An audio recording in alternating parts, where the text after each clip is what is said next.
Hello student, आप लोग कैसे हैं। आशा करते हैं आप लोग अच्छे होंगे। तो स्वागत है आपका अपना YouTube channel success creative point में। आज के इस वीडियो में हम 12वीं कक्षा के पॉलिटिकल साइंस, जिसको राजनीतिक विज्ञान कहते हैं, इससे कुछ सब्जेक्टिव क्वेश्चन बताने वाले हैं जो कि आपको बोर्ड एग्जाम के लिए काफ़ी महत्वपूर्ण रहेगा। तो इस वीडियो को शुरू से लास्ट तक देखते रहिए। चैनल पर नहीं तो चैनल को सब्सक्राइब कर दे, बेल आइकन की दबा दे ताकि आने वाली वीडियो सबसे पहले आप तक पहुँचे। तो शुरू कर दे, देखते हैं पहला क्वेश्चन। पहला नंबर क्वेश्चन में कहता है कि सामाजिक न्याय क्या है। सामाजिक न्याय जो है वह क्या है। तो इसका आंसर है, कहता है सामाजिक न्याय से तात्पर्य समाज के विभिन्न वर्गों के बीच, ठीक है, ध्यान दीजिएगा। आप लोग अगर नहीं लिखे हैं तो कॉपी में नोट कर लीजिए और याद कर लीजिए, बहुत इंपॉर्टेंट क्वेश्चन है। कहता है कि सामाजिक न्याय से तात्पर्य समाज के विभिन्न वर्गों के बीच सामाजिक, धार्मिक तथा राजनीतिक समानता स्थापित करने से है। ध्यान दीजिएगा, सामाजिक न्याय से जो तात्पर्य है वो समाज के विभिन्न वर्गों यानी जाति, ठीक है, विभिन्न जाति के बीच सामाजिक, आर्थिक तथा राजनीतिक समानता स्थापित करने से है। ठीक है, उसके तहत समाज में उपेक्षित उसके तहत जो है समाज में उपेक्षित व पिछड़े वर्गों के लिए आरक्षण की व्यवस्था की गई है। उसके तहत क्या है कि समाज में जो है उपेक्षित व पिछड़े वर्गों के लिए जो है आरक्षण की व्यवस्था की गई है। यही सामाजिक न्याय है। ठीक है, तो चलिए अगला क्वेश्चन देखते हैं। अगला 2 नंबर क्वेश्चन में कहता है कि संघ शासित क्षेत्र क्या है। संघ शासित क्षेत्र क्या है। ठीक है, तो चलिए इसका उत्तर देखते हैं। तो इसका उत्तर में कहता है कि संघ शासित क्षेत्र, या जिसको हम केंद्र शासित प्रदेश या संघ राज्य क्षेत्र भी कहते हैं। ठीक है, तो क्या कहता है कि संघ शासित क्षेत्र या केंद्र शासित प्रदेश या संघ राज्य क्षेत्र जो है भारत के संघीय प्रशासनिक ढांचे की एक उपराष्ट्रीय प्रशासनिक इकाई है।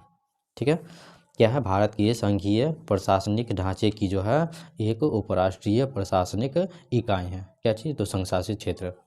भारत में वर्तमान में ये केंद्र जो है ये केंद्र शासित क्षेत्र है।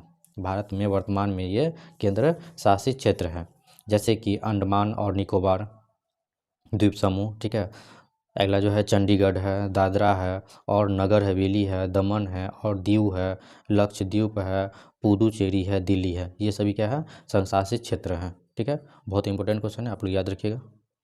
चलिए अगला क्वेश्चन देखते हैं। अगला 3 नंबर क्वेश्चन में कहता है कि नगर निगम के कार्य क्या है। नगर निगम के जो कार्य है वह क्या है, मतलब नगर निगम के कौन कौन से कार्य होते हैं। तो इसका उत्तर है, कहता है नगर निगम नगर के कार्यों को 2 भागों में बांटा गया है। नगर निगम के जो है कार्य होते जो हैं, ठीक है, उसको 2 भागों में बांटा गया है। पहला है कि अनिवार्य तथा दूसरा ऐच्छिक कार्य। पहला क्या है, अनिवार्य कार्य, तथा दूसरा जो है ऐच्छिक कार्य है। ठीक है, तो अनिवार्य कार्य में जो है कहता है कि अनिवार्य कार्यों में वे कार्य आते हैं, अनिवार्य कार्य में जो है वे कार्य आते हैं जो नगर निगम को अवश्य करने होते हैं। नगर निगम को क्या करने होते हैं, अवश्य ही करने होते हैं। ठीक है, जैसे कि पहला है कि अपना समस्त क्षेत्र की सफाई का ध्यान रखना। ठीक है, और दूसरा जो है जल सप्लाई का प्रबंध करना। जल सप्लाई का क्या करना, प्रबंध करना। ठीक है, और बहुत सारा है, आप लोगों को 2 नंबर में क्वेश्चन आता है, इसलिए थोड़ा सा ही लिखना है जितना कहें।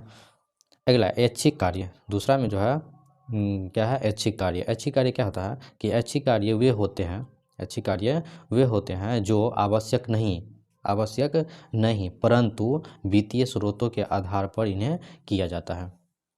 ऐच्छिक कार्य का मतलब होता है कि ऐच्छिक कार्य वे होते हैं जो आवश्यक नहीं है, जहाँ जो चीज़ आवश्यक नहीं है परंतु वित्तीय स्रोतों के आधार पर उन्हें किया जाता है। ठीक है, चलिए अगला प्रश्न देखते हैं।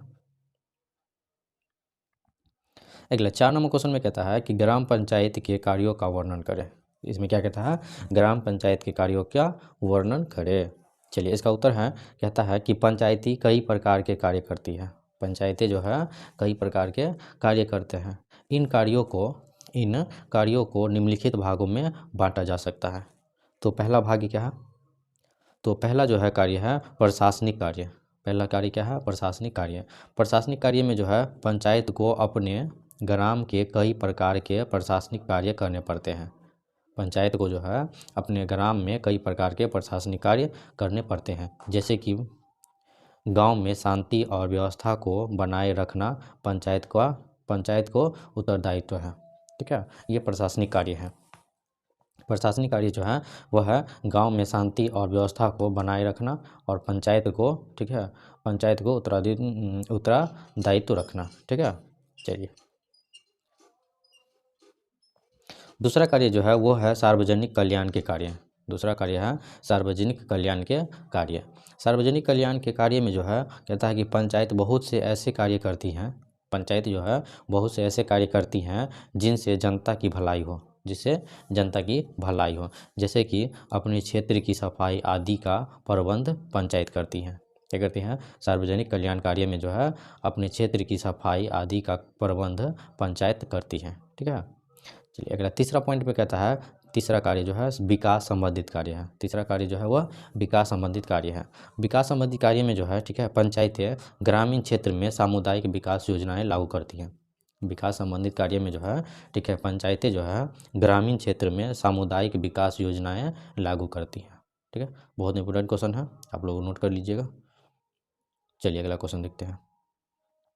अगला 5 नंबर क्वेश्चन में कहता है कि सामाजिक सुरक्षा से आप क्या समझते हैं? सामाजिक सुरक्षा से है आप क्या समझते हैं? तो चलिए इसका उत्तर है, इसका उत्तर कहता है कि सामाजिक, जिसको हम सामूहिक भी कहते हैं, सामाजिक या सामूहिक सुरक्षा से आशय एक ऐसी क्षेत्रीय या वैश्विक सुरक्षा व्यवस्था, ऐसी, ठीक है, ऐसी से क्षेत्रीय या वैश्विक सुरक्षा व्यवस्था जिसका प्रत्येक घटक, जिसका जो है प्रत्येक घटक राज्य है, जिसका प्रत्येक घटक राज्य यह स्वीकारता है, प्रत्येक घटक जो है राज्य यह स्वीकारता है कि किसी एक, यह स्वीकारता है कि किसी एक राज्य की सुरक्षा सभी की चिंता का विषय है। सभी की क्या है? चिंता का विषय है। यही सामाजिक सुरक्षा होता है।